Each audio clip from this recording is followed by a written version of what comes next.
Cristina y a Carmen por su presencia, por su amabilidad de acudir hoy aquí a presentar el libro sobre el cual vamos a debatir y vamos a tener ocasión de disfrutar con sus reflexiones muy, no sé si zombies, ya surgirá a lo largo de la reunión, pero sí muy oportunas.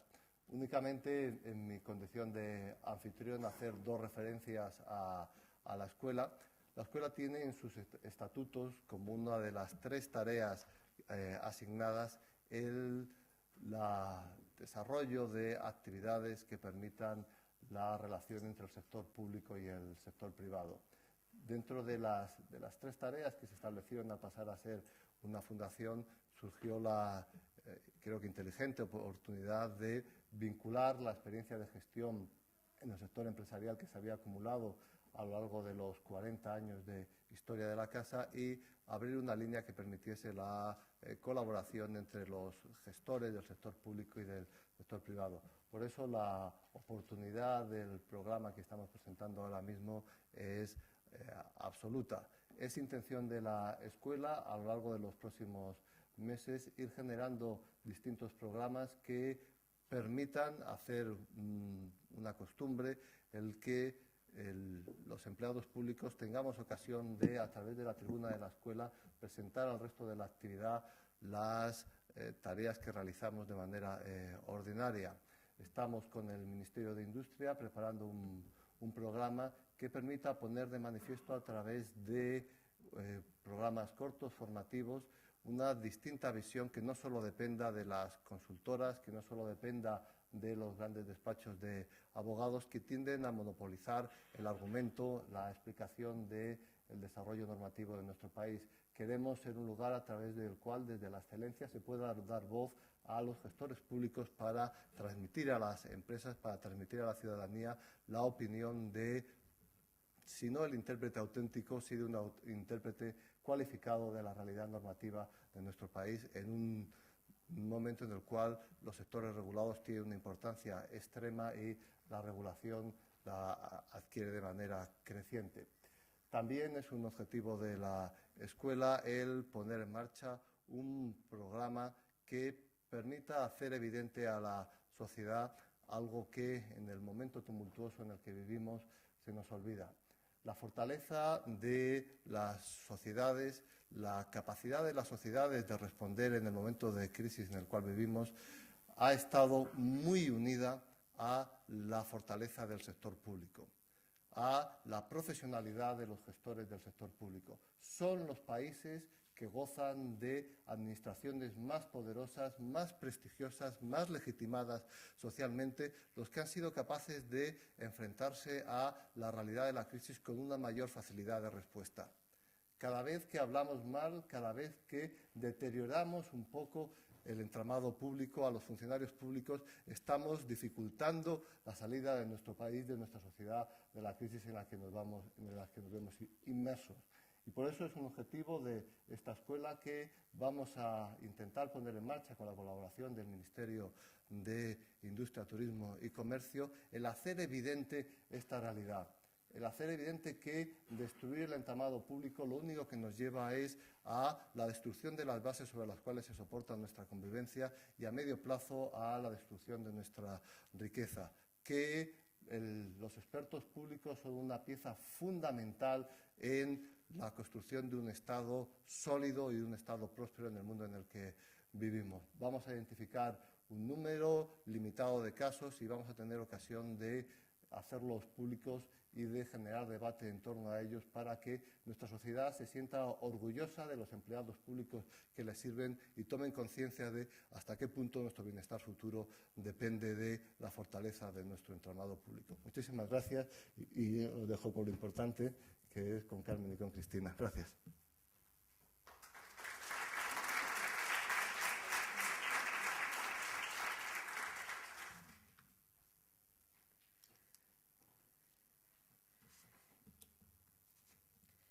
Queridos amigos y amigas, quiero agradecer en primer lugar a Carmen, amiga y compañera, no solo que me haya dado la oportunidad de leer Reflexiones Zombies, sino que además lo hiciera ofreciéndome intervenir en la presentación.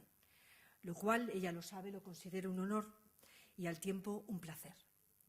Igualmente me gustaría felicitar a la Escuela de Organización Industrial y particularmente a su director, Alfonso González Hermoso, por esta iniciativa, por todo lo que esta iniciativa implica, que considero no ya conveniente sino imprescindible en el momento y circunstancias que nos ocupan, pues las reflexiones, y si son zombies aún más, no pueden ser más oportunas. Reflexiones zombies cuenta con un expresivo subtítulo, Memorias administrativas de gente más normal de lo que parece, quizá todos los que podamos estar aquí. Y la reseña que figura en la web de la Escuela de Organización Industrial es realmente expresiva y sintética. Yo creo que prácticamente todos la han leído, con lo cual pues, no voy a abundar en ella. Pero por obvia injusticia las reseñas dejan de lado los auténticos matices y valores de una obra, aunque sean un reclamo. He de decir que la incidencia que produce en nosotros una creación, cualquiera que sea su naturaleza, sea un sentido musical, una cadencia especial que acompasa las palabras, una idea innovadora, descabellada o desgarradora, la disposición cierta de trazos o perspectivas, no son más que sensaciones y juicios que al final identificamos con precisión y que se asientan en la memoria y en la conciencia. Suponen ese eco que queda instalado en la parte oscura pero sólida de nuestra mente. Tanto bucle para llegar a una idea que hay que expresar, sin o con el rubor de Carmen. Un verdadero acierto la forma en que nos presenta el cuento, porque deja ese eco preciso al que me refiero tan perfectamente reconocible, que cuando en el futuro, entre los que nos dedicamos a esto, nos referamos a las reflexiones, seguro que ya se habrá acuñado en esta forma un término ya clásico. Y es que la habilidad con la que Carmen nos conduce por los vericuetos que explora y nos desvela se constata a cada página. Elegiré de entre ellas varias consideraciones que aquí resumo. Y es que descubrimos lo que nos sucede a todos los días, desde hace poco o mucho tiempo, y además se encuentra expresado por escrito. Y también responde a nuestras, en este caso, íntimas reflexiones. Además, nos gustaría responder al perfil del hábil líder y comprometido directivo que ella describe, pero no nos lo acabamos de confesar si no llegamos a ese nivel. Nos dejamos envolver por los comentarios y opiniones que en mayor o menor medida también hemos esbozado o por los que hemos discutido agriamente. Y es que la función pública, aunque no sea posible creerlo, y mucho menos en el mundo y la sociedad en la que nos encontramos, desata pasiones.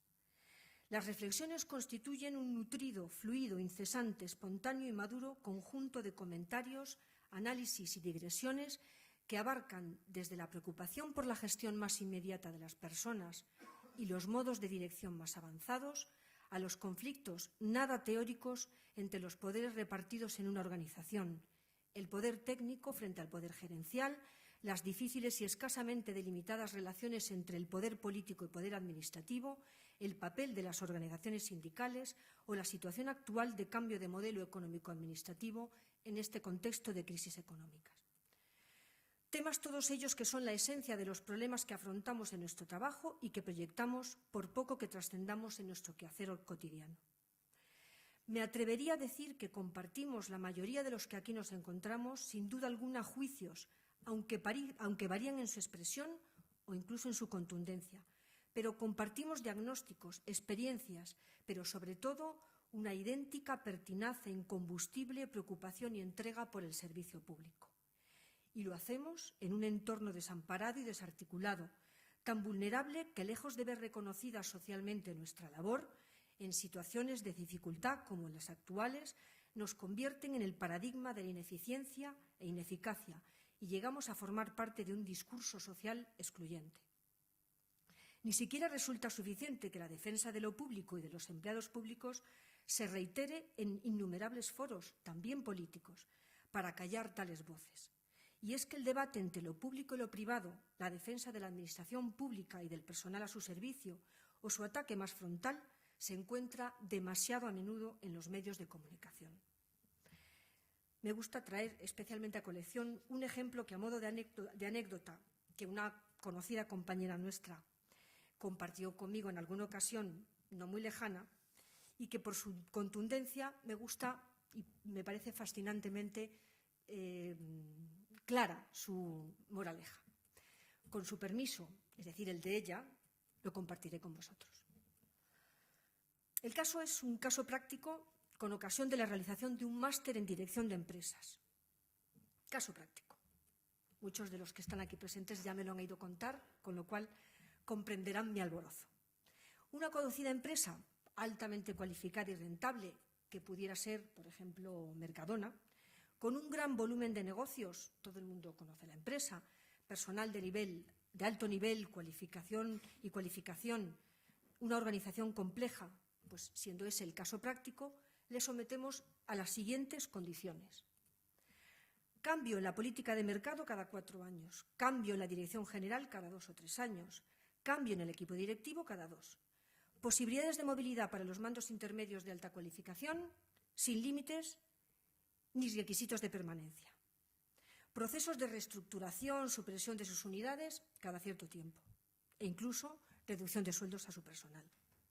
El caso práctico consiste en calcular exactamente la rentabilidad de esa empresa y cuánto duraría en el mercado en esas condiciones. Pues ni más ni menos que, desde luego, menos de 2 años. Pero esto no ocurre en la administración pública, ni tampoco con los empleados que nos encontramos a su servicio, y no porque nos parezca hoy por hoy impensable que no exista el concepto de quiebra en el sector público. He elegido esta anécdota porque describe con todos sus pormenores no solo nuestra grandeza, sino también nuestra miseria. Somos al tiempo sacrificados servidores, impasibles y aguerridos ante las adversidades, pero con enormes dificultades para defender colectivamente nuestra dignidad. Somos una contradictoria mezcla entre entrega y limitación. A su análisis nos ayuda Carmen, quien no repara en desplegar una crítica tras otra, trufada de elogios y reconocimiento hacia nuestros comportamientos individualmente considerados. Y lo hace trayéndonos una experiencia concreta que utiliza para la reflexión de temas, como antes decía, domésticos, pero en un marco general. Sus reflexiones, puedo decir nuestras, constituyen nuestro acervo profesional, a lo que dedicamos y dedicaremos, en breve, algo más de 2/3 de las horas de nuestra vida y algo más. De ellas voy a detener tanto elogio porque por exceso pensaréis que no soy veraz, y es que a mí también me pierde la pasión y la vocación. De ellas, de esas reflexiones, quiero detenerme en algunas cuestiones. Nos encontramos efectivamente inmersos en un cambio de modelo económico, un cambio de modelo productivo, que afecta inexorablemente a las administraciones públicas. Así, a rebufo de la crisis y todas las medidas que se adoptan y que inciden directamente en la función pública, todas esas medidas que no vienen al caso comentar por conocidas y que tampoco penséis que me escabullo en el discurso, porque luego en el coloquio seré capaz de afrontar. No hay que desatender esa realidad, pero es verdad que la realidad más constatable es que ese modelo acaba de ser agotado. Pero hay que decir, todo hay que decir, acabamos de agotar un modelo que ha durado muchos años, que comenzó en los años 80 y que hay que dedicar a él un balance muy positivo, pues a través de todos esos años se ha construido la administración del Estado, el Estado de Bienestar, que es quien lo sustenta y que hoy conocemos. Esta administración fue construida y desarrollada con éxito por tantos compañeros ausentes y también presentes, que le han dado continuidad a esta vocación común que nos une. Pero a pesar de ese recuerdo, continúo también mi relato. Objetivamente agotado un modelo es un hecho que no lo hemos sustituido por otro, y ello condiciona y dificulta enormemente la actuación administrativa y el ejercicio del liderazgo en nuestra administración. Hemos creado un marco básico, no hace falta que lo diga, es el Estatuto Básico del Empleado Público, pero en la práctica vivimos en la rémora de un sistema que ya no se adecúa a los requerimientos sociales y a los cambios actuales y que produce insatisfacciones reiteradas en nuestro quehacer profesional y que además nos oculta el futuro y el papel que se espera de nosotros. Atendemos a lo contingente y gestionamos una coyuntura cambiante sin apenas seguridad y con escasos mimbres. No obstante, resulta, como digo, crucial percibir cuáles son las líneas básicas del modelo de función pública que haya de sustituir al actual y no dejarnos abatir por el desánimo y la desconfianza que aparentemente parecen presidir el ejercicio de las funciones públicas. Ciertamente no tenemos ley de función pública para la Administración General del Estado. De hecho, hemos vivido sin Estatuto Básico unos cuantos años. Sin embargo, todas las reflexiones, trabajos y debates que se han producido, y que son muchas, desde que vio la luz el Estatuto, no han caído en un erial, sino que seguro también forma parte del mínimo acervo sobre el que se aprobará la futura ley. Y ese modelo llegará. Mientras, tenemos la obligación de ir conformando en la práctica los principios que queremos para su funcionamiento e ir buscando ámbitos de consenso para que nos podamos reconocer en ese modelo y diseñar sus elementos básicos. Confío en que ya tenemos un alto grado de coincidencia e incluso unanimidad. Pero tal vez lo que nos falta es oportunidad. Sin embargo, la transmisión de valores, la creación de cultura, el fortalecimiento, y hay que reconocerlo también, aprendizaje de determinados comportamientos de gestión y de dirección y formación y especialización en determinadas materias son tan importantes o más que una reforma normativa. O dicho a la inversa, ninguna reforma normativa alcanza a plasmarse si no va acompañada de una modificación en los comportamientos y valores. Ello forma parte de las responsabilidades institucionales, no cabe duda, pero también de las responsabilidades personales. Ese cambio, la reforma, implica un proceso que debe ser liderado, y es en ese punto en el que las reflexiones zombies encajan a la perfección, o más bien alguna de ellas. Es la capacidad de liderazgo la que conduce a la excelencia, la destreza en determinadas habilidades que la organización demanda o que demanda la propia evolución de la organización que deseamos.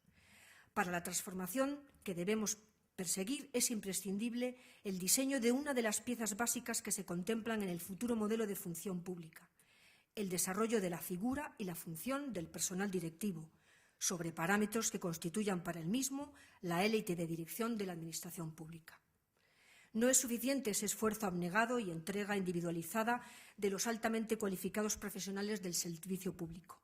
Es necesaria e imprescindible una regulación específica que sustituya esos cauces informales de la función de dirección, que es la de dotar a la organización de ese sentido colectivo al que hago referencia. Conseguir que la función directiva sea un elemento básico del modelo de función pública no es sino una condición para que ésta funcione y alcance la transformación que perseguimos. Pero considero que la mejor estrategia consiste en fijar objetivos posibles.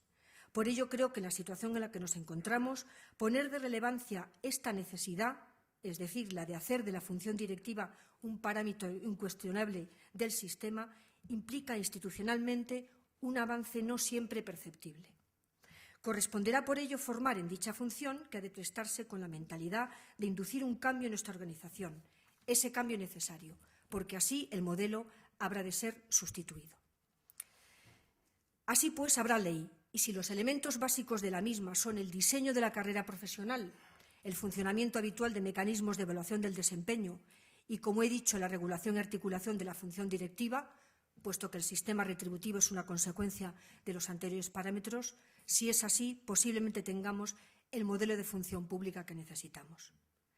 Pero quiero insistir no ya en que no siempre es posible desarrollar los proyectos que incluso se han previsto, pero siempre hay caminos que trazar. Antes decía responsabilidades institucionales y también personales, pero ¿por qué no colectivas?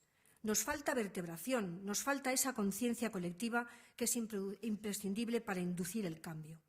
A ello contribuyen estas reflexiones, las de Carmen, a estandarizar un foro, a apuntar un debate, a construir un modelo.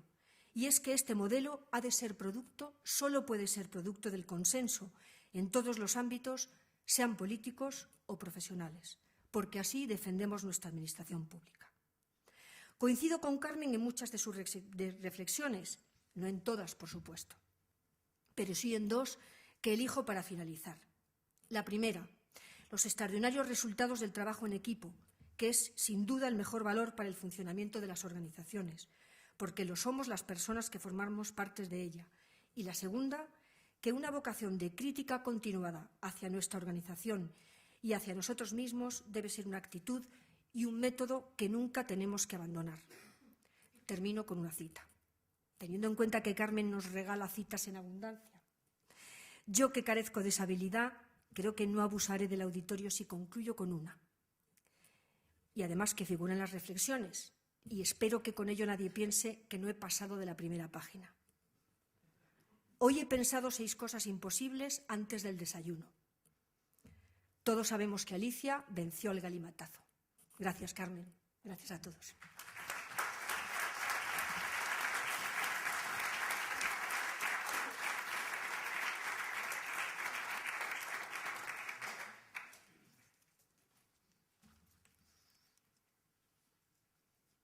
Bueno, pues buenas tardes a todos. Me vais a permitir que empiece dando las gracias. Muchos de vosotros me habéis dicho que cómo soy tan animosa para ponerme a escribir, pero la verdad es que lo he hecho por puro gusto y necesidad personal, es decir, que no ha sido ninguna tortura. He disfrutado haciéndolo. Y sí, esto me convierte en algo zombie, pero tranquilos porque los zombies están muertos, pero ellos no lo saben, así que no hay problema. Lo que sí es cierto es que cuando empecé a tener la intuición de que quizá podía tener interés que el libro se publicara, no alcancé a imaginarme, ni mucho menos, lo rápidamente que iba a encontrar eco y apoyo en personas que desde un principio se han mostrado dispuestas a compartir mis mismas inquietudes y también la ilusión por lanzar ciertos mensajes. La primera de esas personas fue sin duda la subsecretaria de Industria, Comercio y Turismo, Amparo Fernández, que ha sido verdadera hada madrina del proyecto y que fue también quien nos abrió las puertas de la EOI, donde también, hay que decirlo, encontramos inmediatamente interlocutores y amigos dispuestos a contar esta historia que se recoge en el libro. Después de oír las amables palabras de bienvenida del director de EOI y las no menos amables palabras introductorias de la directora de Función Pública, comprenderéis perfectamente que me sienta muy afortunada de estar rodeada de personas para empezar, tan entusiastas, ¿no?, que son capaces de ver la botella medio llena cuando la mayoría la ve medio vacía. Así que quiero que conste, en primer lugar, también mi agradecimiento personal a ambos. Y, naturalmente, quiero dar las gracias a todos los que habéis acudido hoy aquí. Y eso que complacer y mantener el interés de personas de tan alto nivel es complicado y amedrenta un poco, tengo que confesarlo. Incluso cuando venía hoy para acá, seguía pensando, digo, bueno, pero ¿tú qué les vas a decir si esta gente más tonta hace relojes? Así que, con vuestro permiso, más que hablar del contenido del libro, lo que me gustaría hablar es de las motivaciones que me llevaron a escribirlo. Yo no voy a contaros de qué va el libro, porque lo que espero es que lo leáis, que lo lea cuanta más gente mejor. Y eso sí, lo que también espero es que ayude a sacar conclusiones, a revisar ciertos planteamientos y también, y sobre todo, a unar voluntades. Naturalmente, cuando cuentas la historia de tu devenir profesional en un momento dado, y eso es lo que yo he hecho, lo primero que buscas, lo que de verdad quieres, es que aquello que has hecho trascienda. Y la verdad es que es bonito sentir que tu profesión no está estancada y que trasladar a otros tu experiencia vital y profesional y también las sensaciones que genera pueden ayudarles en su profesión y en su vida. Eso es el primer motor, pero desde luego no es el único.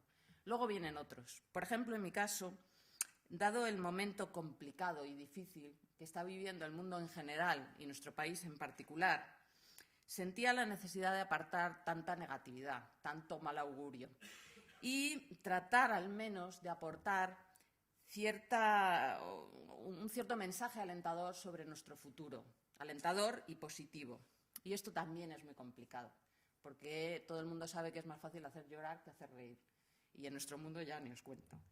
Pero bueno, es verdad que no estamos en nuestro mejor momento. Es verdad que no somos perfectos, es verdad que tenemos muchísimos defectos y es verdad que no hacemos siempre las cosas bien. Pero también creo, sinceramente, que a veces se exagera un poco y se tergiversa la realidad, porque, claro, es mucho más fácil buscar culpables que buscar soluciones. Así que yo en concreto estaba harta de ver a mi alrededor gente dejándose la piel, excelentemente preparada, con una capacidad increíble y que pasaban por tontos, por incompetentes, por malos profesionales, en definitiva, muchas veces por auténticos zombies. Y me hervía la sangre, esa es la verdad. Cuando las cosas van mal en un país, parece que todo se impregna de esa visión negativa y pesimista. Y también es verdad que, en cierta forma, la Administración somatiza el estado de ánimo general. Además, los ciudadanos nunca ven compartimentos estancos en la administración, sino que ven al poder público como un todo y no distinguen aquellas partes que van bien de aquellas que van regular o de aquellas que van mal. No ayudan tampoco los medios de comunicación, que lo que suelen hacer es trasladar a la opinión pública pues no, desde luego no el mejor de nuestros perfiles. Y bueno, pues suelen hablar de despilfarro, de corrupción, de reyerta política. En definitiva, lo que no se ve, lo que no hace ruido, no existe. Y eso, lamentablemente, traslada a la pura clandestinidad el trabajo bien hecho de tantísimos funcionarios que son excelentes profesionales. Y eso es muy injusto. Pero bueno, tampoco hay que olvidar que, por supuesto, que entre los funcionarios hay vagos y caraduras. Por supuesto que sí, como en todos los sitios, ¿no? En todas las familias hay alguno. La mía está aquí presente. No sé cómo se va a tomar esto que estoy diciendo. Espero que no al pie de la letra. Pero, en fin, lo que quiero decir es que siempre hay gente que vive del cuento y, en definitiva, de chupar del Estado. Y a la gente le parece bien. O, por lo menos, no le parece muy mal. Porque no reacciona airadamente, no se indigna, cosa que sí hace con los funcionarios, por cierto. Porque con los funcionarios caña al mono. Total, es gratis. Está bien visto y desahoga muchísimo, porque, claro, permite trasladar la parte de responsabilidad que cada uno pudiera tener en lo que está ocurriendo a un colectivo anónimo, sin nombres y apellidos, y que tiene poquísima capacidad de respuesta, creo yo. Así que es verdad también que uno de los efectos colaterales que ha traído la crisis me parece que ha sido también negativamente la búsqueda de chivos expiatorios y una auténtica demonización de la función pública. Pero, en fin, deberíamos alertar sobre que esa tendencia a ensañarse con los que han aprobado una oposición o esa descalificación permanente hacia el funcionario de carrera apunta a la yugular misma del Estado democrático, que no es otro que una función pública profesional e independiente del partido gobernante. Pero bueno, que nadie piense tampoco que lo que yo he pretendido es resultar autocomplaciente y contar nuestras bondades, que también las hay, aunque parezca mentira. Tampoco, en fin, me he dedicado a defender a lo público porque sí, que es un argumento bastante infantil y el típico argumento que usan los que no tienen argumentos.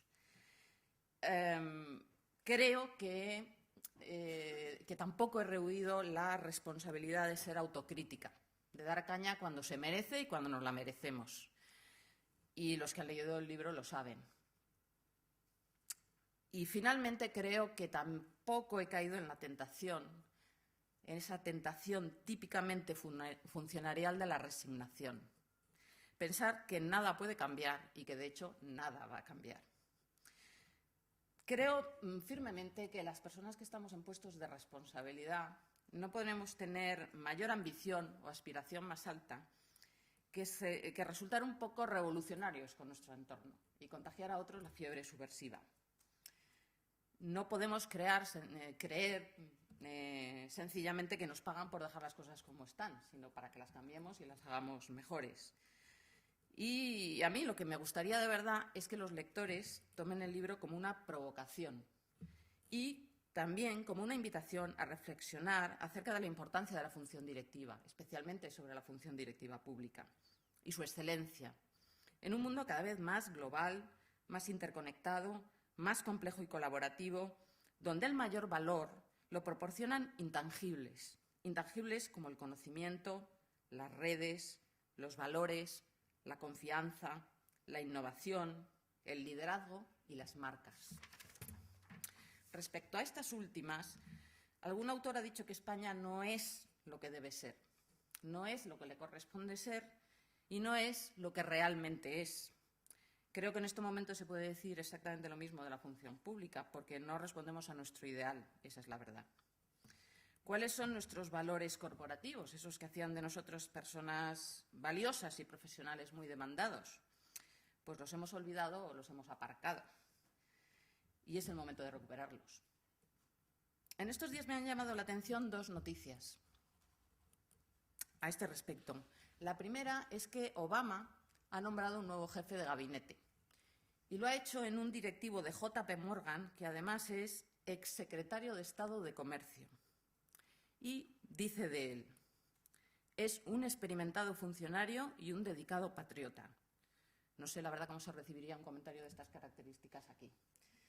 La segunda noticia llamativa, y que tampoco creo que sea casualidad, es que el presidente de la Fundación Everis, responsable de la iniciativa Transforma España, respaldada por 100 personalidades y que fue entregada personalmente a Su Majestad el Rey, es funcionario público.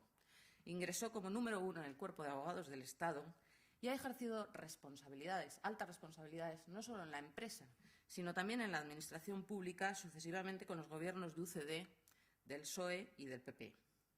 Eso debería ser lo habitual y no una grandísima excepción como es hoy. De hecho, en otros países de nuestro entorno es lo habitual y, la verdad, yo creo que se nota en cómo les va.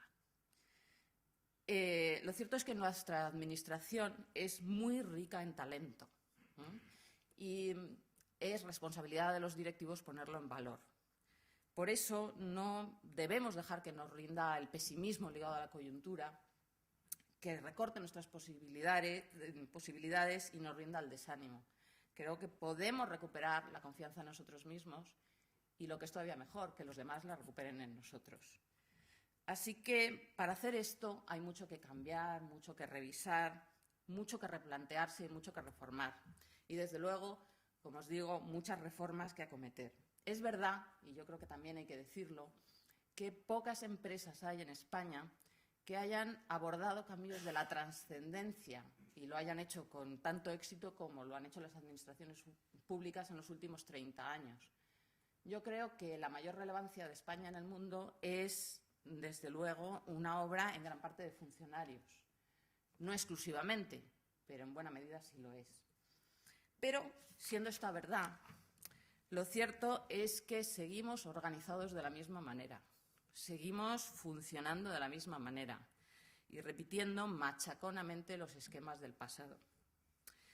En definitiva, pienso que tenemos una auténtica revolución pendiente y, si no la abordamos, creo que también que nos convertiremos definitivamente en auténticos zombies, no os quepa la menor duda. Y esto es peligroso porque, aunque los zombies son seres incomprendidos, muchas veces caen mejor que los vivos. Y es curioso cómo se acostumbra la gente tan rápidamente a vivir rodeada de ellas. Y claro, esto puede acabar mal, porque va a llegar un momento, o puede llegar, en que no distingamos al zombi auténtico del que lo parece, pero no lo es. Así que, en fin, un auténtico follón. Lo malo es que nosotros siempre pensamos a lo grande. ¿Qué pensamos en reformas? Pues a reformar la Constitución, a remodelar el Estado de las autonomías, a ajustar los presupuestos generales del Estado a la crisis global y al plan de austeridad. Son cosas tan gordas que se nos escapan porque nos superan. No digo que no sean importantes, lo son y mucho, pero es responsabilidad de los políticos. Yo siempre he creído en la eficacia de los pequeños cambios y que la verdadera reforma de la Administración es una reforma cultural y de estilo de funcionar. En definitiva, es una revolución de gestión. Hace poco decía un gurú mundial del management que uno de los grandes inventos de la humanidad se produjo hace 100 años con la invención de la gestión. Algunos dirán que esto es una exageración. Yo creo que no es una exageración en absoluto.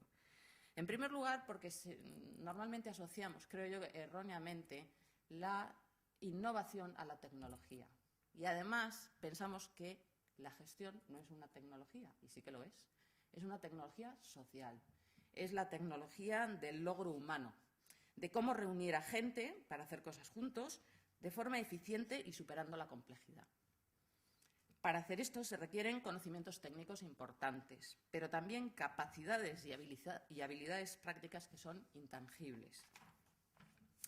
Así que el problema de muchos gestores públicos no es tanto de mala gestión como de valores. Hay gente que quiere mandar sin rozarse, sin seguir aprendiendo, sin arriesgarse, sin dar la cara, sin arremangarse y meterse en los problemas. En definitiva, sin despeinarse. Y eso no es posible porque para gestionar hay que hacerlo y para liderar también. Invertir en liderazgo es una de las decisiones de mayor calado que puede abordar una institución, porque aporta beneficios al conjunto del negocio y también a los profesionales que lo integran.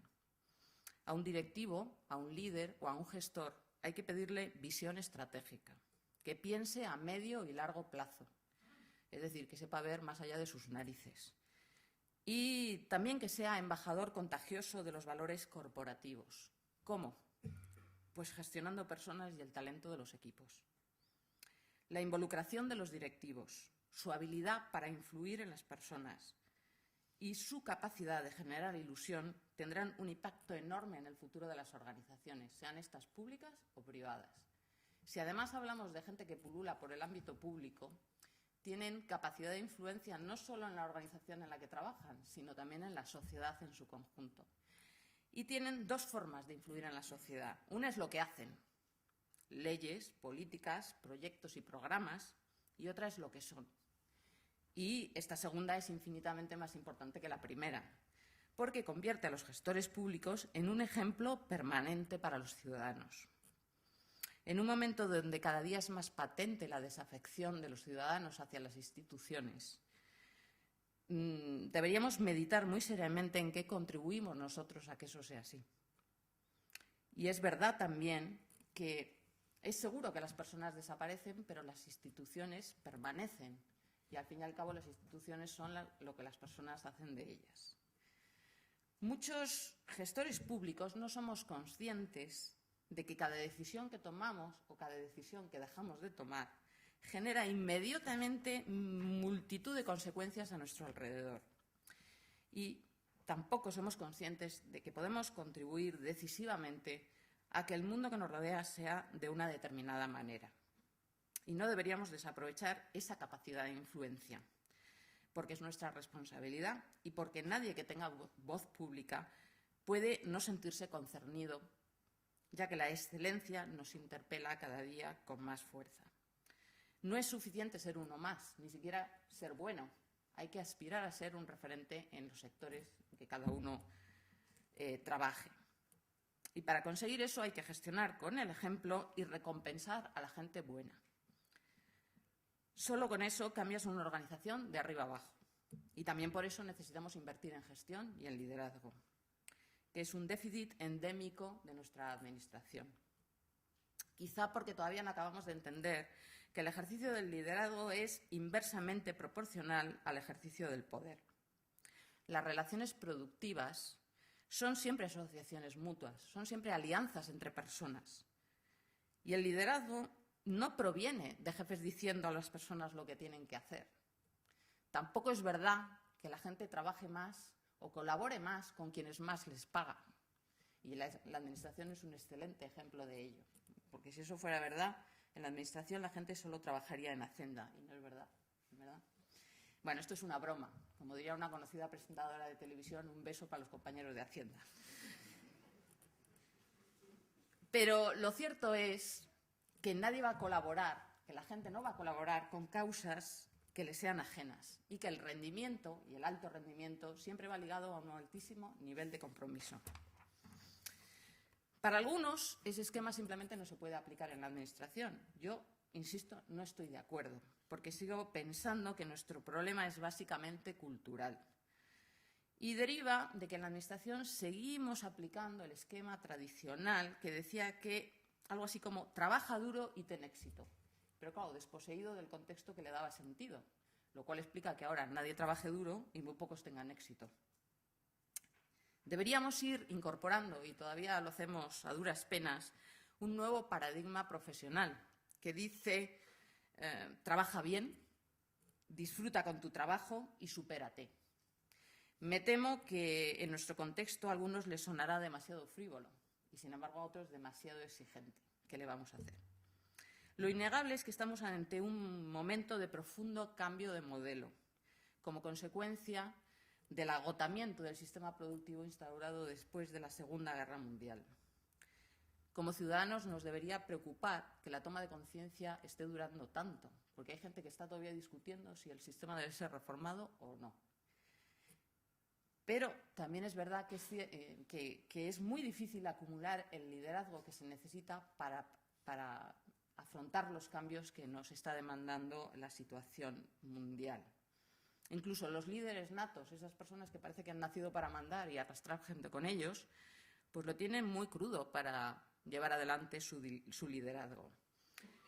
Sin embargo, el tiempo corre y ya hemos perdido demasiado. Lo hemos perdido en peleas inútiles, enfrentándonos unos con otros, tratando egoístamente de llevar el ascua a nuestra sardina o esperando a que el de al lado se hunda para progresar nosotros. Y olvidando que si el barco se hunde, nos hundimos todos. Ahora lo que toca es actuar, unirse y también ayudar al que lidera. Porque claro, o al menos al que lo intenta. Porque nuestros líderes son humanos y necesitan ayuda para tirar del carro y superar tantísima complejidad. En definitiva, creo que hay que mojarse. No podemos seguir viendo los toros desde la barrera, que es un sitio súper cómodo donde se puede pontificar o sentar cátedra sin recibir ni una sola cornada.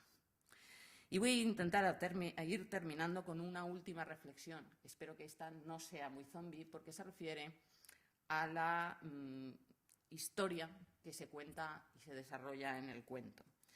Y su mensaje es básicamente que todo lo que uno emprende con pasión y ganas de hacerlo bien tiene éxito, es decir, se acaba consiguiendo. La magia de este cuento es que la organización protagonista es una organización totalmente normal, llena de gente normal. Es estándar en todo, en lo bueno y en lo malo, que también hay, como en todos sitios. Y os puedo asegurar también que no cuenta con unos recursos extraordinarios. La gente del IGN aquí presente se alegrará de que esto lo puntualice, porque a ver si vais a pensar que esto lo hemos construido, en fin, derrochando recursos. Pero insisto en que la magia de esta historia es que, siendo una organización de gente totalmente normal, ha sido capaz de vivir una historia extraordinaria. ¿Qué es lo que la hace extraordinaria? Pues la verdad que cosas bastante comunes, bastante sencillas, no son del otro mundo. Es una historia de esfuerzo en torno a un objetivo común. Es una historia de voluntad, de gente que sabe a dónde va. Es una historia de perseverancia frente a las dificultades del camino y también de espíritu de superación de las propias limitaciones. En definitiva, es una historia de mérito. Y por eso es admirable, porque no deriva del orden natural de las cosas, sino que simplemente es fruto del trabajo de mucha gente que ha decidido arrimar el hombro. Con eso de simplemente lo retiro, porque arrimar el hombro nunca es sencillo. Y mucho menos si piensas que al que no lo arrima le van a tratar más o menos como te tratan a ti. Lo cierto es que a veces perdemos el norte, es decir, los valores, y nos olvidamos de que sobresalir no es sencillo y que tener éxito no es tan fácil. La vida no es tan light. Al contrario, el mundo en que vivimos es muy exigente, en lo laboral, en lo familiar y en lo personal.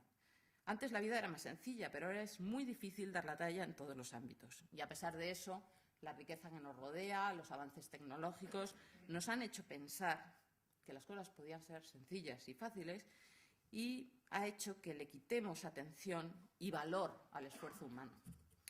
En ese sentido, me gustaría acabar, ahora sí de verdad, recordando una reflexión del torero César Rincón. Yo ni soy aficionada ni entiendo nada de toros, pero como veréis es lo mismo, ni falta que hace. Hace poco le hacían una entrevista y me quedé impresionada con una declaración asombrosa que hacía. El valor que requiere estar frente al toro es mínimo en comparación con la preparación que exige. Y aún terminó de admirarme más con la traducción que hacía del término taurino temple a la vida normal. Decía, temple es el equilibrio que uno debe tener en la vida. Ni muy rápido ni muy despacio. Ni la voz muy alta ni muy baja. Ni sentir que soy el mejor ni sentirse el peor.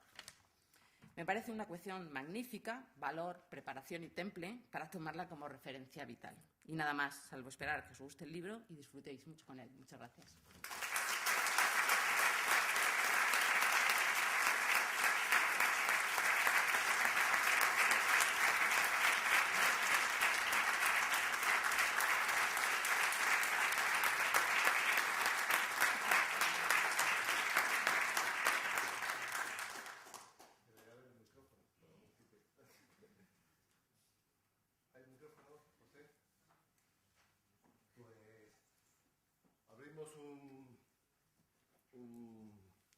Turno de preguntas, de intervenciones para cualquiera. Por favor, vamos levantando la mano. preguntamos a Carmen o a Cristina lo que consideremos.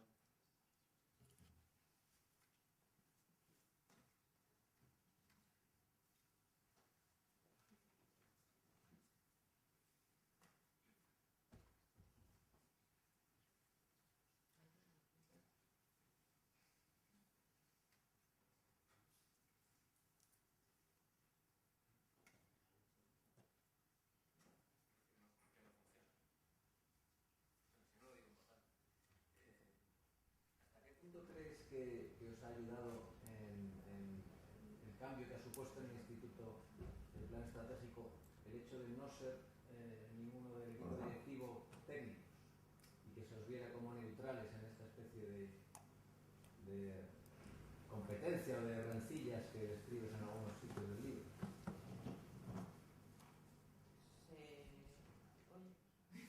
O grito. Cuanto más cerca te lo coloques de la boca, cógetelo de la mano. Bueno, yo tengo una voz muy alta, o sea que puedo pegar gritos perfectamente. Me preguntabas por cómo nos ha ayudado el plan estratégico o con el plan estratégico el no ser... El no ser de la casa, digamos, el no pertenecer a la profesión nuestra de información geográfica. Bueno, en tu caso.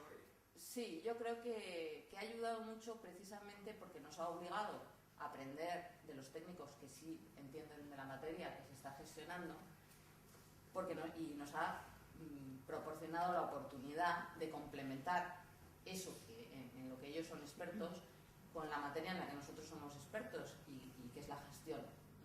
Y entonces yo creo que esa simbiosis es la que ha proporcionado el éxito, que las habilidades de unos se han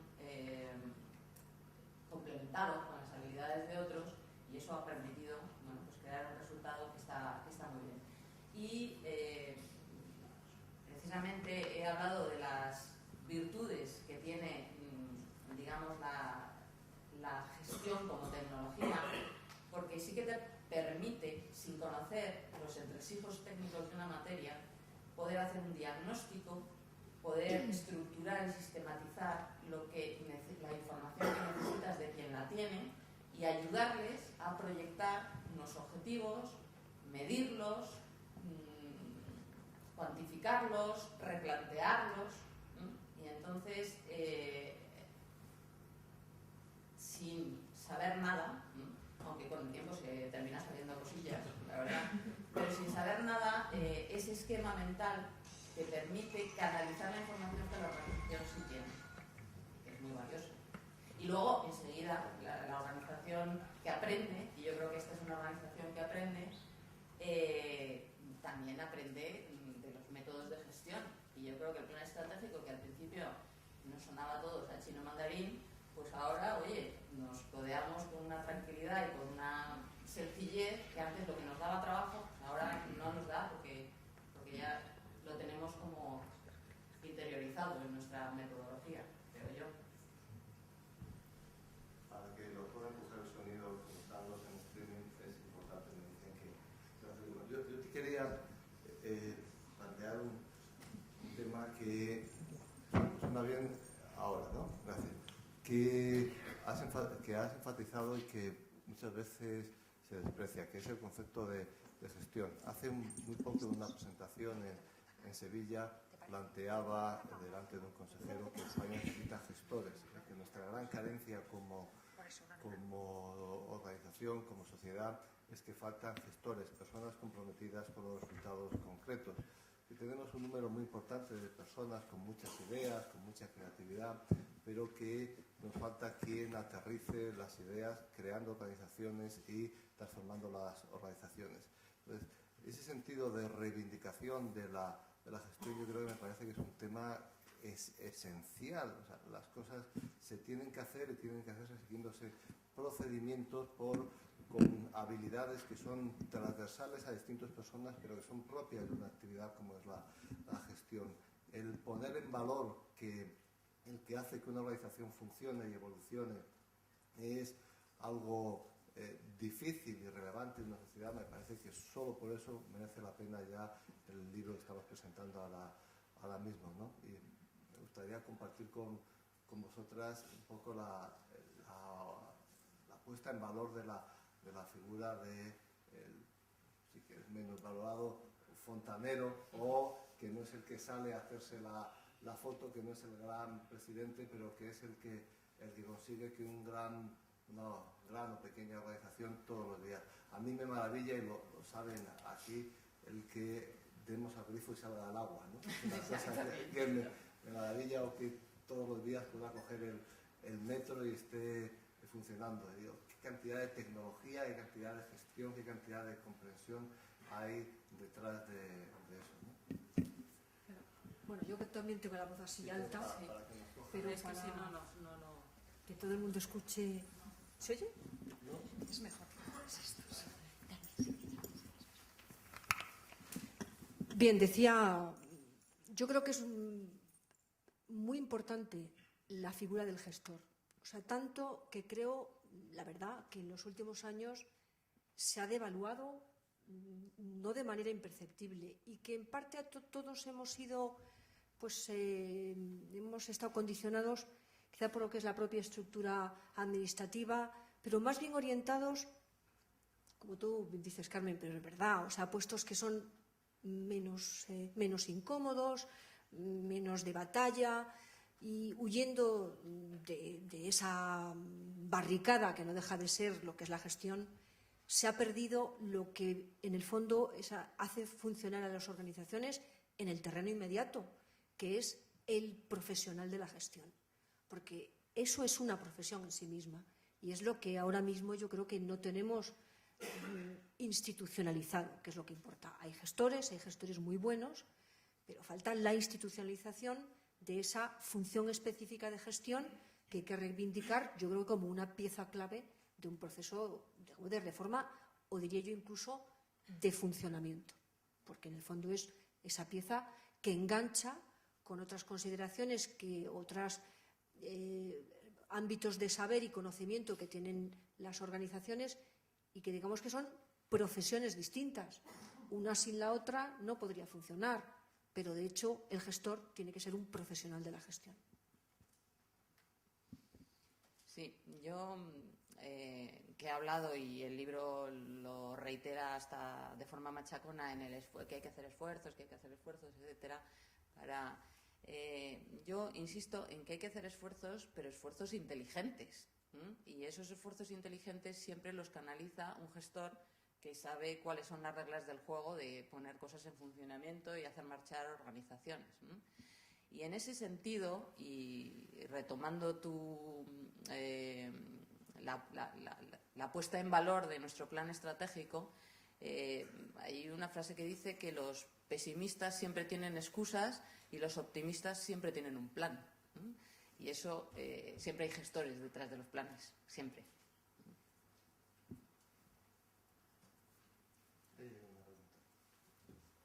Creo que nos hemos quedado ahora mismo sin nadie. Muchas gracias. Buenas tardes. Es la primera vez que tengo la oportunidad de leer un libro antes de la presentación. Y es la única oportunidad que no lo he leído. Es decir, siempre busco la forma de leerlo antes de la presentación y no he tenido oportunidad. Lo siento. Pero muchas gracias por ofrecérnoslo a través de... Podíamos haberlo leído antes de llegar aquí porque era la oportunidad. Muchas gracias por hacerlo así. La verdad, la pregunta es muy rápida. No quiero entretener al público por esto. Funcionario, desde Confucio decía que era funcionario aquel que sirve a lo demás, sirve al resto del público, como el sacerdote, es un sacerdote. ¿Funcionario tiene que ser para toda la vida o es una etapa de tu vida? Si yo he sido funcionario en la vida, me he dedicado en el ejército, he estado 5 años en el ejército, he sido funcionario y he ayudado a los demás, incluso he sido medio sacerdote, he estado trabajando en África. Eso lo he dejado una etapa, después he tenido otra etapa. El funcionario es para siempre, tiene que ser para siempre. La pregunta no sé si es importante o no, pero la otra es, ¿somos todos funcionarios? El funcionario que es del ejército, el maestro, el funcionario que es religioso en algunos países, el funcionario el religioso, son todos iguales. ¿El gestor es aquel que sabe mucho o solo aquel que sabe que lo que necesita y cómo proveerlo? ¿Es necesario tener a un ministro de defensa, que tanto se critica, el que tenga muchas medallas, o aquel que sabe lo que necesita y cómo proveerlo. Preguntas que no sé si son concretas o no, pero ahí queda.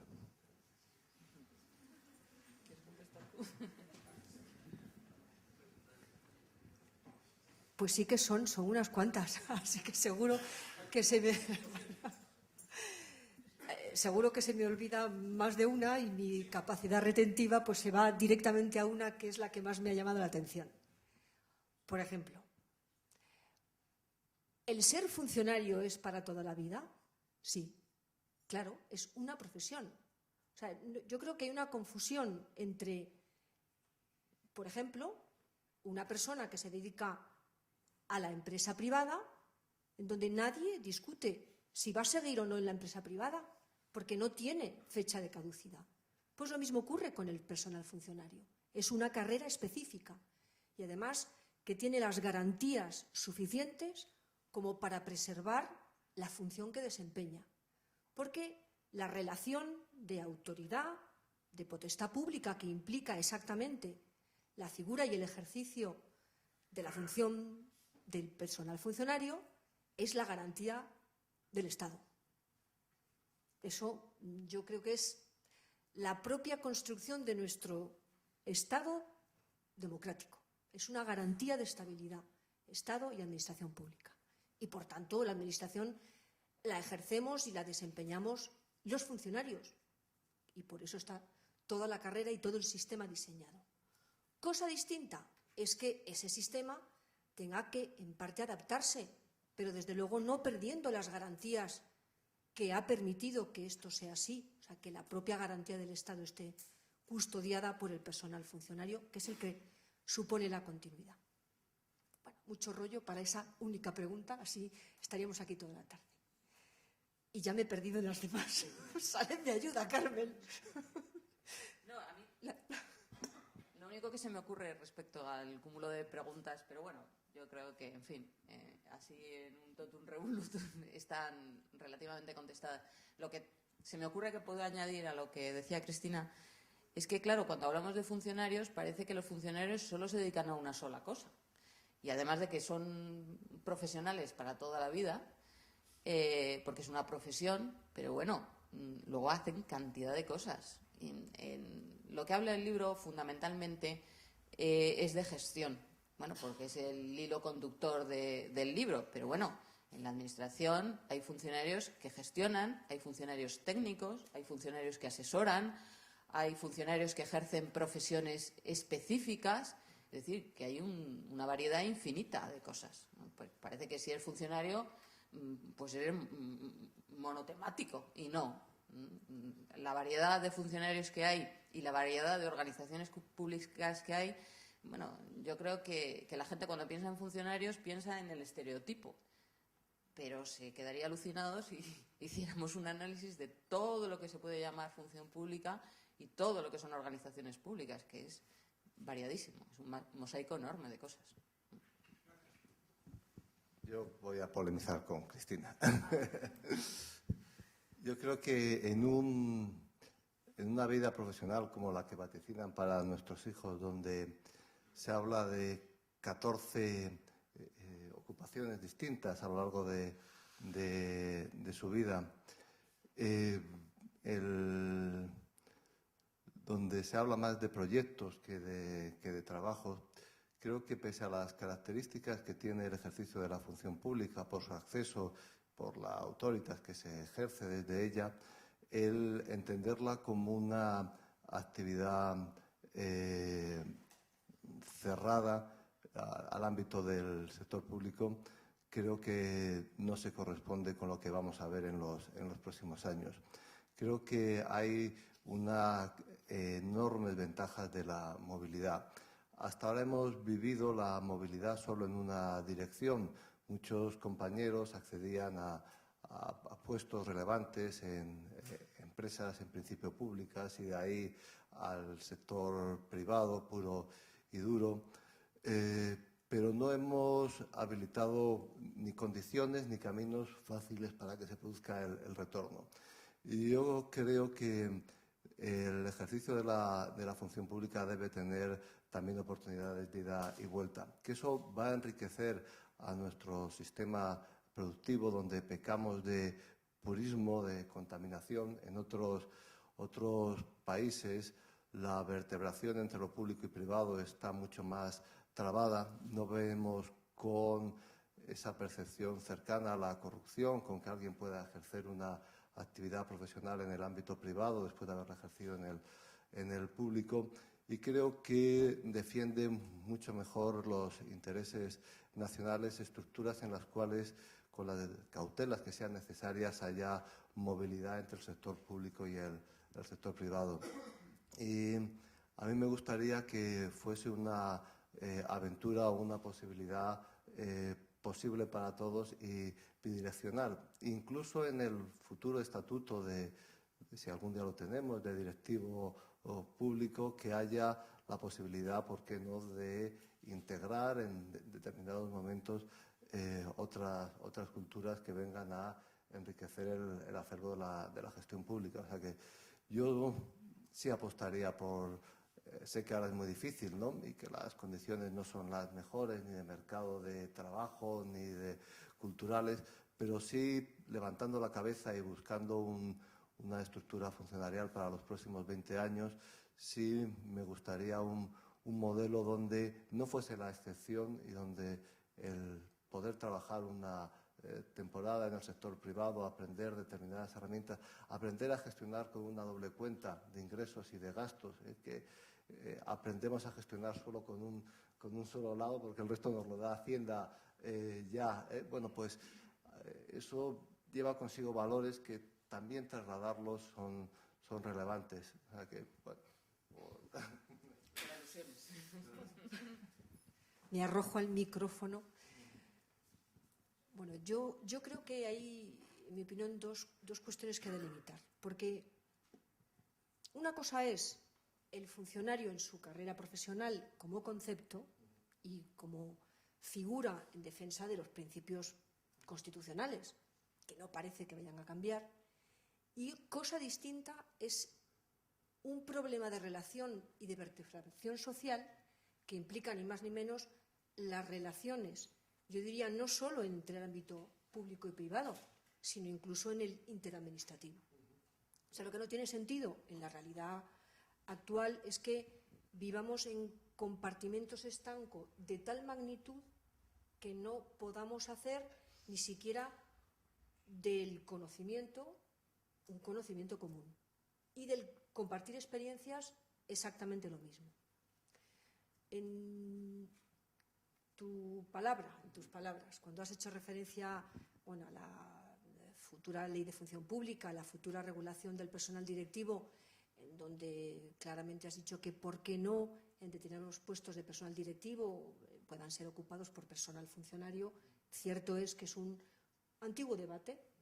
Yo creo que no es posible, la verdad. O sea, sigue y debe seguir siendo, en mi opinión, la excepción, porque, entre otras cosas, no tenemos ni regulada internamente la carrera directiva. O sea, tenemos que construir el modelo para que luego, digamos, sea posible.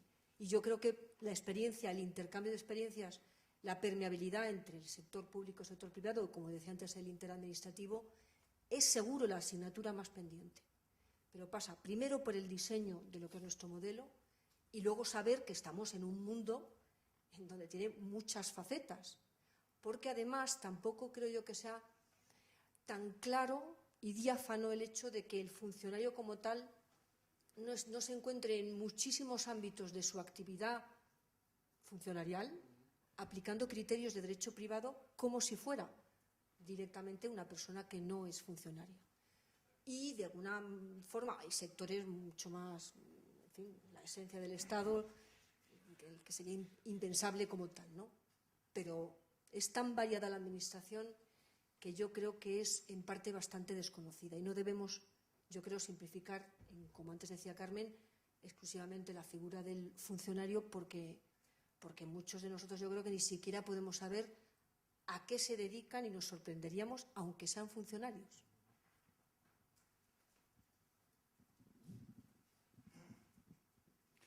Bueno, yo en esta tarde de reflexiones públicas me voy a permitir de transmitir, y me vais a perdonar que transmita simplemente mi punto de vista después de haber estado 13 años gestionando el sector privado y más de 25 en el sector público. Yo creo que la gestión pública tiene cosas fundamentales y que se han dicho aquí, es decir, capacidad de servicio público, imparcialidad, estabilidad en el puesto de trabajo, es decir, cobramos a final de mes, objetividad, competencia. Y hay buenos gestores en el sector público y hay malos gestores en el sector público, igual que en el privado. Pero voy a resumir solamente un problema que me gustaría transmitir a todos hacia el futuro, que es mi opinión personal, de cuál es el gran problema que tenemos en este momento que me pilla en el sector público hacia el futuro, y es la despolitización de la gestión pública. Lo reduciría exclusivamente a esa frase. El gran problema, desde mi punto de vista, desde mi humilde punto de vista, después de unos cuantos años dedicado a la gestión, me doy cuenta que es la gran politización que existe en este momento en la gestión pública. Si eso fuera algo de alguna forma combatible, creo que ganaríamos todos bastante. Gracias.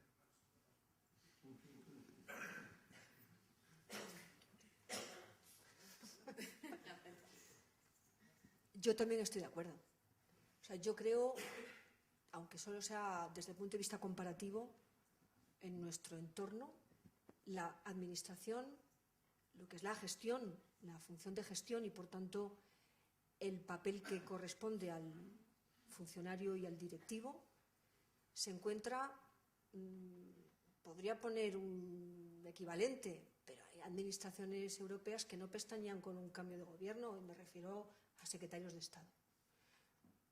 En el fondo, yo tiendo a pensar que nos falta madurez democrática, porque al fin y al cabo tenemos un Estado joven desde ese punto de vista.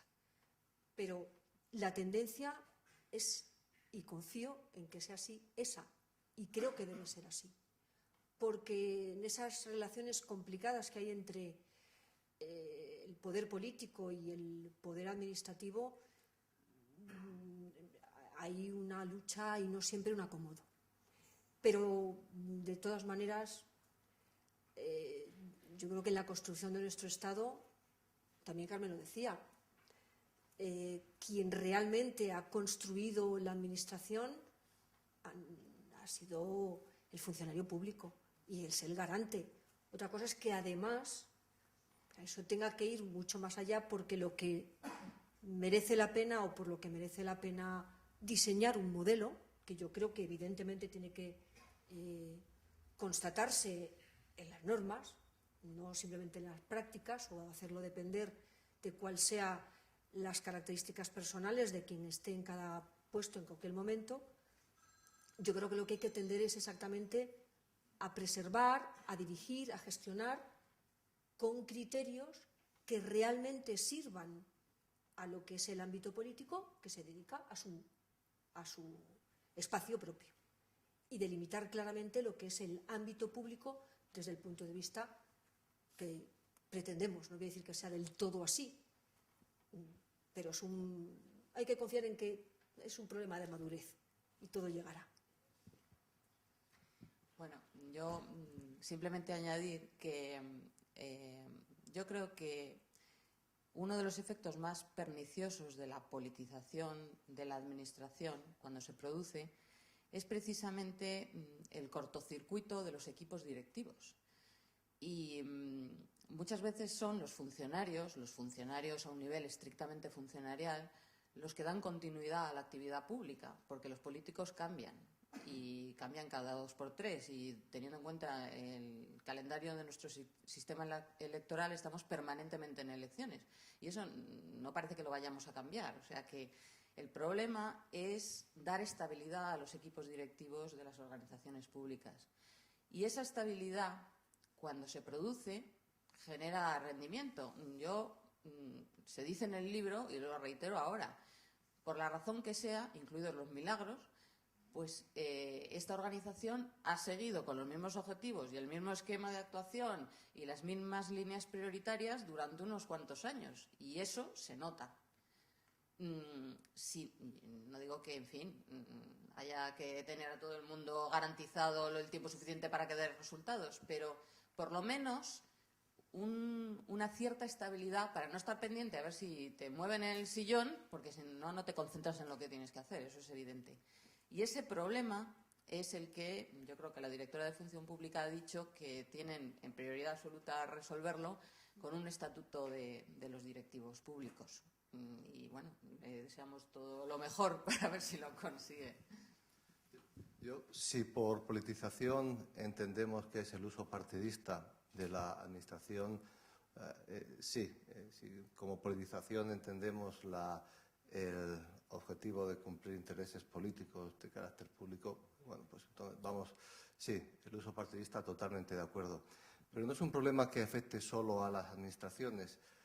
En el análisis que estamos haciendo de la crisis en la cual nos han metido, parece ser,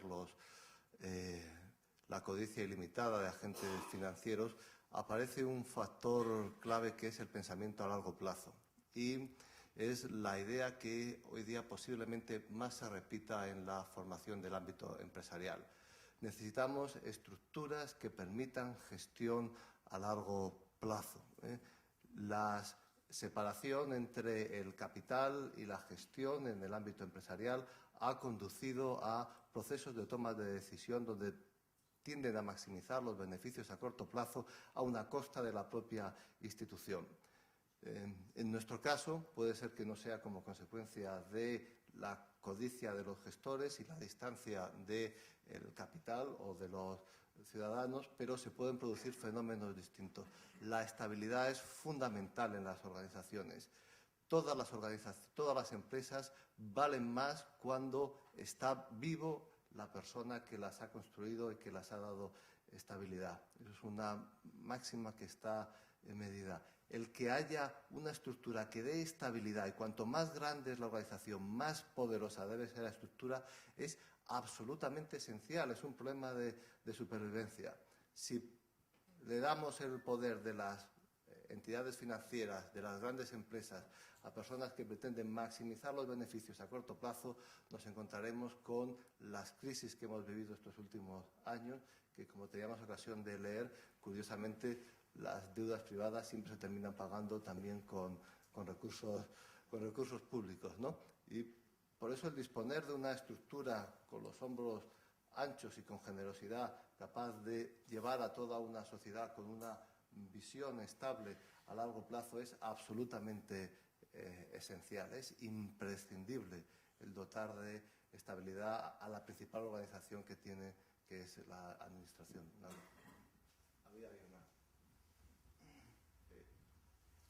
Hola, buenas tardes. Tengo que empezar pidiendo perdón porque tampoco me he leído el libro antes de venir a esta presentación, y enhorabuena, Carmen.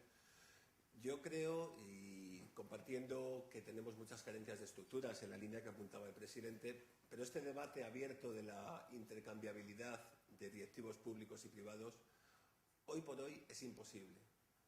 Y yo diría que la razón principal es porque el directivo privado no sabría qué hacer en la Administración. Es verdad que nosotros no tenemos una cuenta de resultados, que es algo especialmente duro en determinados momentos, como el actual, pero también capeamos otras circunstancias que el directivo privado no sabía qué hacer con ellas. Ni con las personas, ni con los procedimientos, especialmente de gasto, de contratación, que generalmente suponen muchas trabas que le desbordarían. Sería imposible, sencillamente. Y lo que sí es cierto, y luego además esta gestión pública, mi impresión es que somos una gotita en el conjunto de las organizaciones, y hay factores que continuamente nos desestabilizan, rompen los proyectos, cambian ritmos. Esa dificultad, que seguro que es la que Carmen la aborda en su libro con ese plan estratégico, esa dificultad no la sabría capear todo el mundo, y el temple del funcionario yo creo que aquí es fundamental. Nada más, y enhorabuena por todas las presentaciones, las dos presentaciones que habéis hecho. Muchas gracias. Bueno, a ver, yo tengo necesariamente que estar de acuerdo contigo porque, bueno, por defender el negocio, ¿no? Pero creo que se pueden hacer matices a eso que has dicho. Yo pienso que en el nivel estrictamente funcionarial y técnico debe reservarse para los funcionarios sin ninguna duda. pero alguien que haya dirigido una gran empresa se puede poner al frente, ya no digo de una subdirección, porque eso es ridículo, no le va a interesar en modo alguno y además organizaría un estropicio que no os quiero ni contar. Pero bueno, alguien que ha dirigido una gran empresa sería maravilloso que decidiera dirigir una empresa pública o una organización tal, o que fuera secretario de Estado. En fin, creo que cuanto más atractivos resulten los puestos de la administración para gente que tiene un nivel, si el problema es que ahora ¿quién va a querer venir aquí? Porque se arriesgan muchísimo. Y insisto en que tiene que ser a un nivel de dirección muy alto, porque el estrictamente técnico está reservado para quien está reservado, como debe ser, claro.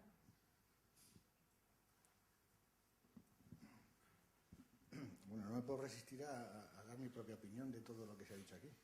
Empiezo por lo de realmente la estabilidad que tenemos los funcionarios y la politización que tiene con respecto a la estabilidad. No solamente por la estabilidad, la politización, sino además por el tema de seleccionar a los más capacitados. Es decir, el problema de la politización, por desgracia, es que los altos cargos de la administración pública, fundamentalmente, no todos tienen por qué haber demostrado una gran experiencia en la gestión. Como está politizado, y cada uno que lo entienda como lo quiera entender, pues ocupan una serie de puestos que están llevando al Estado en un momento dado a situaciones difíciles.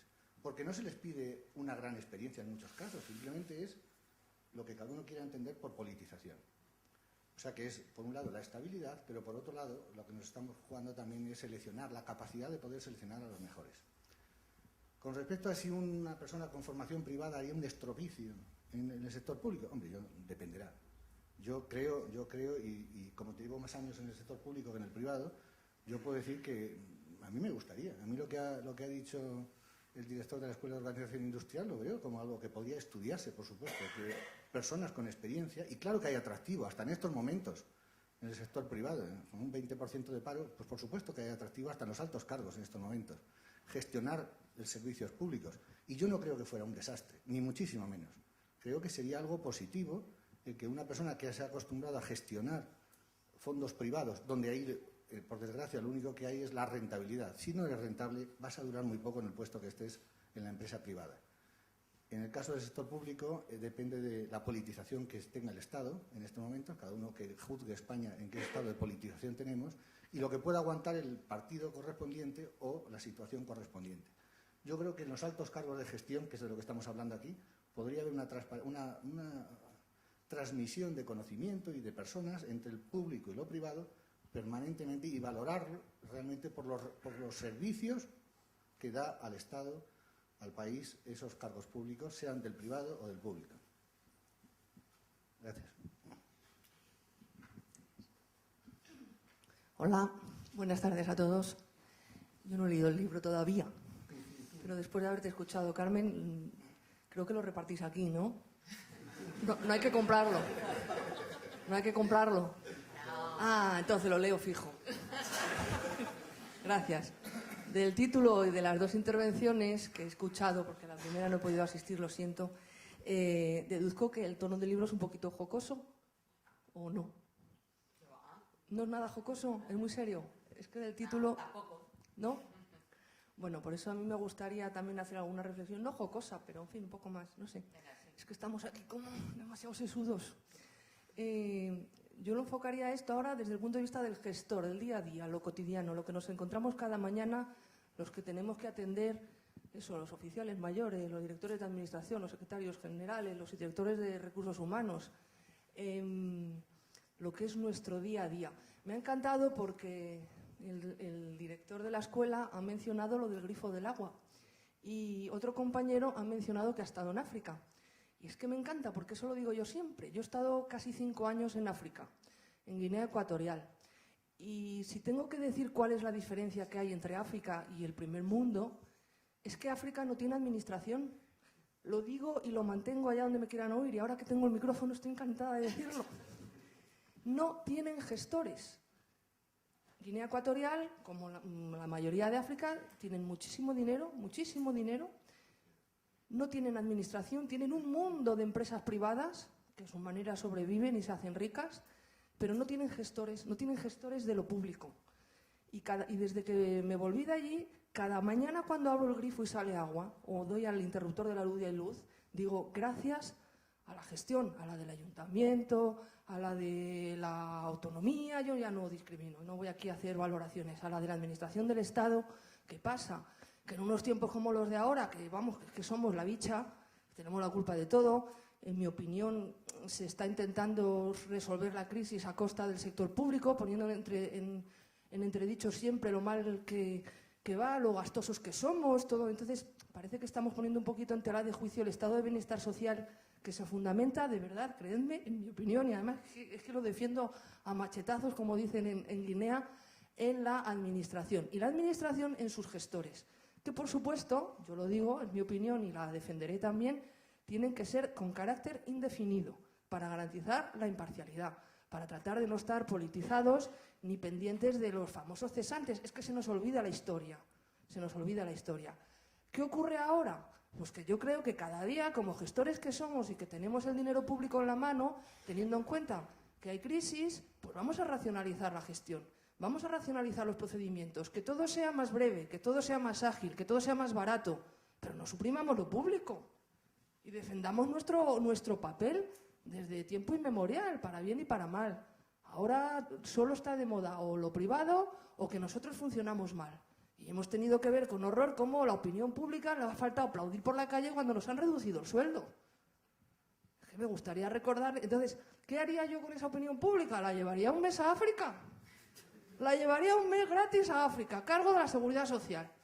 Os digo de verdad que un mes de vacaciones para el ciudadano en África, donde no hay carreteras, no hay policía, no hay, no sé qué deciros, lo que se os pueda ocurrir, no hay gestión de la administración, no hay función pública. Mirad, y no me enrollo, una anécdota.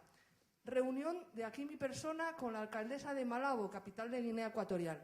Guinea Ecuatorial ahora es el segundo productor de petróleo de África, después de Arabia Saudí. O sea, están forrados, ¿eh? Reunión con la alcaldesa. La alcaldesa se pasea por las oficinas con un maletín lleno de dinero, porque ellos tienen dinero para pagar a la gente. Pero no saben cómo, porque no hay un sistema de nóminas establecido, no informático, ni manual. Y entonces allí tenían un problema esencial. No podían recoger la basura. No sabían cómo. Y entonces me veo yo reunida con la alcaldesa de Malabo, planificando en un papel cómo, porque con unos carros, un burro y una campana, porque tenían camiones que les regalaba el gobierno suizo o incluso el Ayuntamiento de Madrid a los que no eran capaces de hacerle llegar la gasolina, porque no podían pagar el conductor que llevaba la cisterna. No había infraestructura, es que nos olvidamos del aparato, las nóminas, la gestión, la acción social, lo que sea, todas esas cosas tan cutres que parece que llevamos todos, los de personal y todo esto. Y yo me veía allí con la alcaldesa de Malabo a ver cómo podíamos hacer para pagar a la gente y para distribuir con una campanita, avisar de que llegaba la basura. Estaban forrados de dinero y no eran capaces de establecer un sistema de pago de su personal, ni de contratación, ni de reparto, ni de nada. Entonces, bueno, después de este discurso, que estoy encantada, quiero deciros a todos, que no sé si hay desánimo o no, que espero que después del libro esté mucho más animoso, que yo creo en esto, ¿verdad? Y además sin grandes estrategias. Gestora de la función pública. Aurora, pero si hace 15 años que no te veo. Yo que he estado mucho tiempo fuera. Elemento esencial también para tener un poco la perspectiva. De verdad que no nos va tan mal. La administración española está súper bien. Me gustaría haber hecho una foto hace 30 años, enseñarla en la prensa y ver ahora cómo nos atienden, no sé, en la oficina de empadronamiento o en un ambulatorio, o no sé qué deciros, en mogollón de sitios. Pero no hemos hecho esa foto, chicos. No la hemos hecho. En fin, que gracias por escucharme, que estoy encantada de haber podido decir esto. Y que os animéis.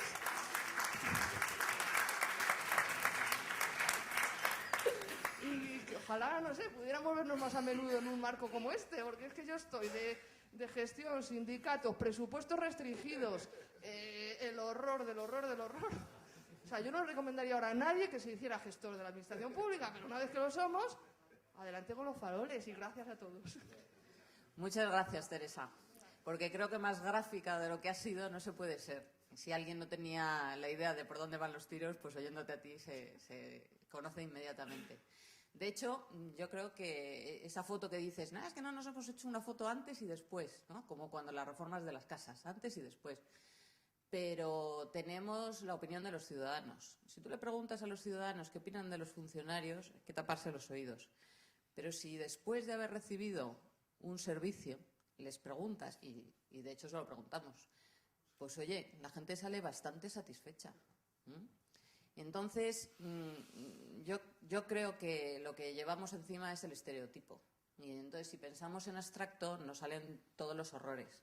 Pero si la gente piensa en el funcionario concreto o en el servicio público concreto o en el departamento de no sé cuándo, o en la dirección general de no sé qué o en la subdirección de no sé, pues dice, pues funcionan fenomenal. Y vaya diferencia de hace 20 años o hace 10. Y yo creo que lo notan. Pero de todas formas, gracias por tu aportación. En lo que se refiere al libro, la política de la escuela pasa por la no edición en papel, con lo cual está colgado desde hace ya 15 días aproximadamente en abierto en la página web, de manera que cualquiera se lo puede leer, y montaremos un sistema para aquel que quiera comprarlo, de petición bajo demanda, de edición bajo demanda, que creo que son por 6 euros, ¿no? 6-8 euros. El que quiera tenerlo en papel podrá encargarlo directamente y lo recibirá en su domicilio, en el lugar que señale. Una de las cosas, y sin querer polemizar, de la movilidad público-privada, es porque estoy convencido y he vivido en los dos lados, que los empleados públicos tienen un nivel de competencia absolutamente asimilable al de los directivos del sector privado, con lo cual creo que de esa movilidad se iban a destapar muchas pequeñas mentiras, y que iba a servir para poner en valor la cualificación y el saber hacer que está en el sector público activo, con lo cual defiendo desde el punto de vista constructivo esa movilidad. Y no hay que irse a Guinea. Analizando los países que han sabido salir de la crisis, nos encontramos con los que no han sabido después de 15 años, Japón. Y muchos de los analistas inciden que la principal causa por la cual Japón no sabe salir de la crisis es porque tiene un Estado muy pequeño y muy débil.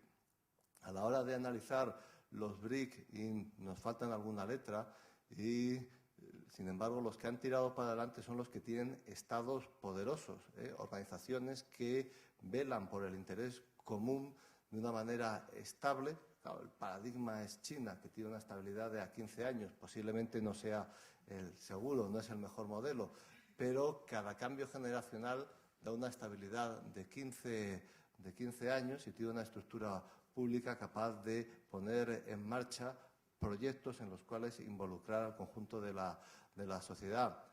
Otros países que hace 10 años parecía que iban a estar, como el caso de México, han tenido una significativa caída en sus expectativas, y también hay muchos que juzgan que esa se debe a la debilitación del Estado que existía. Daría para una conferencia en sí analizar el caso de México, pero que encontramos que una diferenciación estable entre los países. Podríamos ir a Europa y analizar caso por caso quién ha sido capaz de dar una respuesta coordinada, orientada, para atender un momento de crisis. Y nos vamos a encontrar que detrás de ellos hay estados poderosos, y los estados poderosos son única y exclusivamente aquellos que tienen administraciones competentes y profesionales.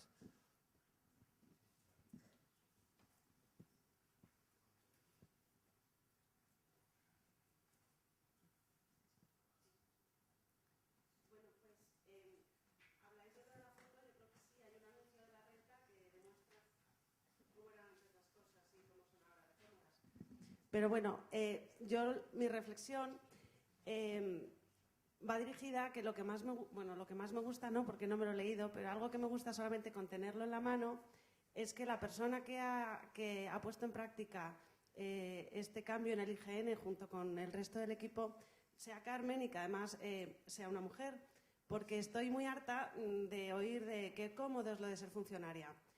No es que sea cómodo, es que es a lo que tenemos que aspirar. Tenemos que aspirar a que en todas partes se puedan implantar estos modelos de gestión y estos cambios radicales como el que ha habido en el IGN y que yo por un tiempo he sido testigo del cambio que el equipo implantó, y que a la vez se pueda disfrutar de una vida privada. Creo que Carmen ejemplifica muy bien esto, de una persona que es una excelente gestora, que ha puesto en práctica un excelente plan estratégico reconocido y a su vez pues puede disfrutar de su vida privada. No sé si en la empresa privada alguien que quisiera hacer algo de esta envergadura podría también hacer lo que hace Carmen, de disfrutar, o lo que hacen muchas funcionarias, de poner en práctica algo, como he dicho, de esta envergadura, y además poder llegar a una hora razonable a su casa. Así que eso es de las cosas que seguro que más me van a gustar del libro. Solo hay una respuesta, y es sí. Sí, a lo largo de los últimos meses, y en colaboración con el Secretaría de Estado de Igualdad, por estos sitios donde hemos estado aquí sentados, han pasado un número importantísimo de directivas y hemos tenido ocasión de debatir sobre la función directiva y el acceso de las mujeres a los consejos de administraciones de las empresas. Y digo sí, no por mi experiencia, sino haciéndome eco sencillamente de la voluntad y de las afirmaciones reiteradas a lo largo de, pues, por lo menos media docena de mesas de debate que hemos tenido aquí, donde han pasado muchas mujeres que han puesto de manifiesto que sí es posible compatibilizar un desarrollo profesional en el mundo privado con una vida personal. Gracias, Elena. Sí, yo estoy de acuerdo con eso. No me cabe la menor duda de que han pasado muchas mujeres por aquí, porque esto es un foro fundamentalmente público. Y yo creo que precisamente la administración pública, no en vano, se ha producido una feminización creciente de la función pública, y mucho más notable en los niveles superiores, donde había antes menos mujeres. Y yo creo que eso no es casualidad. Primero porque las mujeres, bueno, pues han irrumpido a lo bestia en el mercado de trabajo, y también en este, pero especialmente en este, porque en el mundo de la administración tienen garantizado el principio de igualdad, mérito y capacidad, cosa que esa no discriminación no está ni mucho menos garantizada en las empresas, o está mucho menos garantizada, ¿eh? Y la prueba es que tú misma eres un ejemplo de una mujer que tiene cargas familiares importantes y recientes, y sin embargo, bueno, pues trabaja y está aquí participando en este foro. O sea que yo creo que la administración pública sí que proporciona las condiciones de garantía y de estabilidad en mucha mayor medida. Hombre, seguramente todo es mejorable, pero mucho más que una empresa. Es un sitio donde las mujeres tienen más oportunidades de no verse discriminadas de lo que ocurre en una empresa, donde, bueno, pues tienes que hacer el horario que tienes que hacer y en fin, así son las cosas. Bueno, a mí lo que me encantaría es que este libro lo vieran también o lo leyeran en el sector privado, hablando desde la percepción y desde la inexperiencia en este sector privado, pero me gustaría que pudiera salir de la administración y que lo conocieran en otros sectores. Como dice el director de OI, por eso está aquí. Porque ellos sí que se relacionan con las empresas.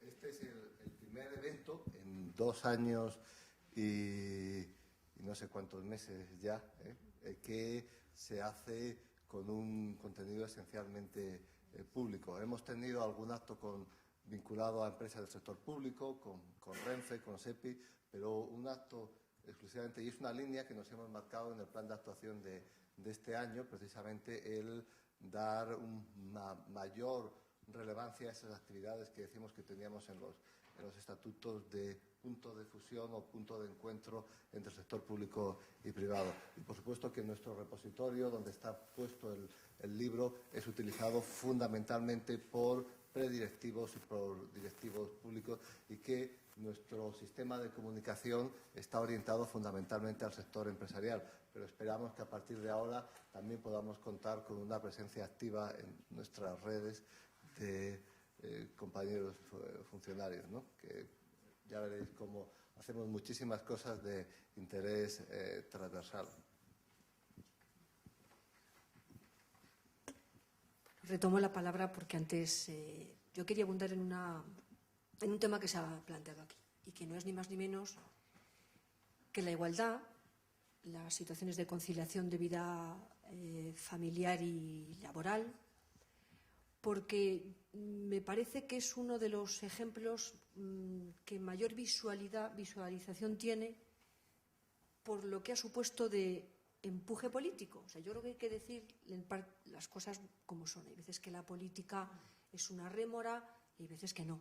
Y en este caso, precisamente en lo que es el ámbito de igualdad y de conciliación, ha servido la política a través de la Administración como ejemplo y como punta de lanza respecto al sector privado. Yo voy a contar pues, un ejemplo que yo viví directamente allí en función pública, también algunos de los que estamos aquí y además que yo creo que es muy importante, porque se refiere ni más ni menos que al Plan Concilia.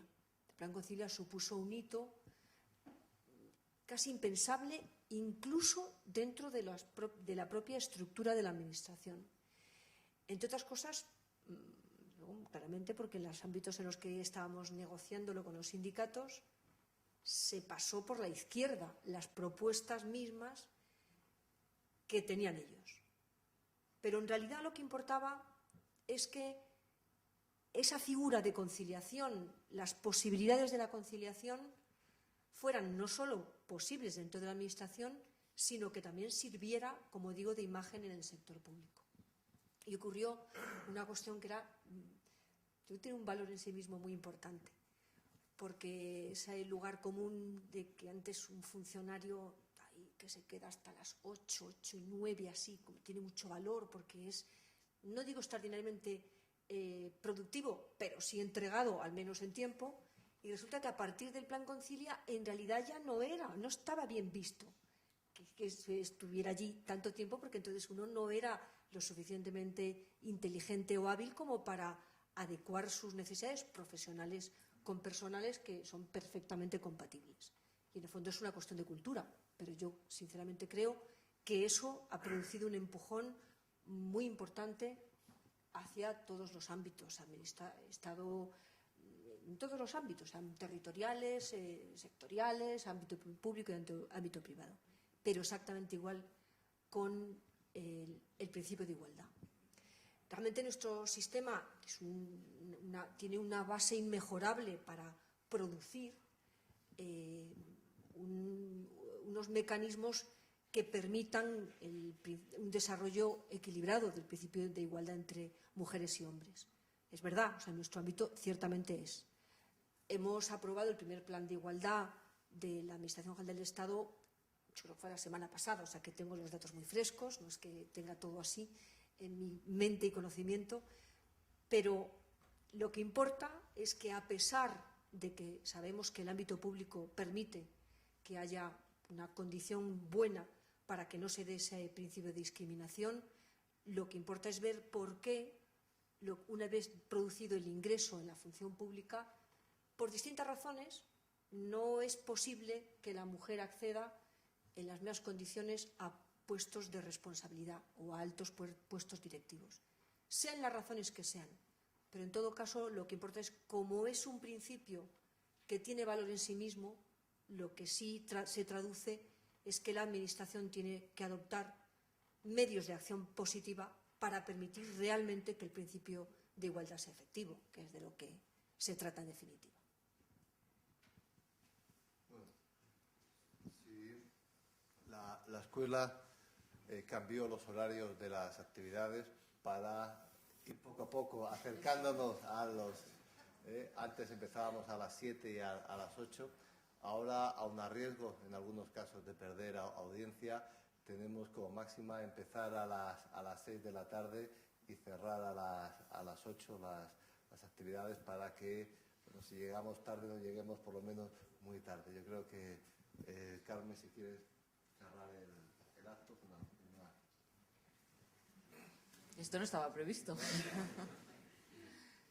Bueno, yo insisto en daros las gracias a todos y como veo que todavía hay mucha gente que lógicamente no lo ha leído, lo que espero que no solo que os lo leáis, sino que luego lo comentéis conmigo, por supuesto, porque si no, no tiene gracia. Así que... Y en la propia página tenéis oportunidad de colgar los comentarios que consideréis sobre el libro y podemos abrir allí un espacio de debate en abierto entre todos. Lo dicho, tenéis aquí, para los que no lo conocíais, vuestra casa. Bienvenidos y a partir de ahora, cuando queráis utilizar la EOI, es vuestra. Muchas gracias.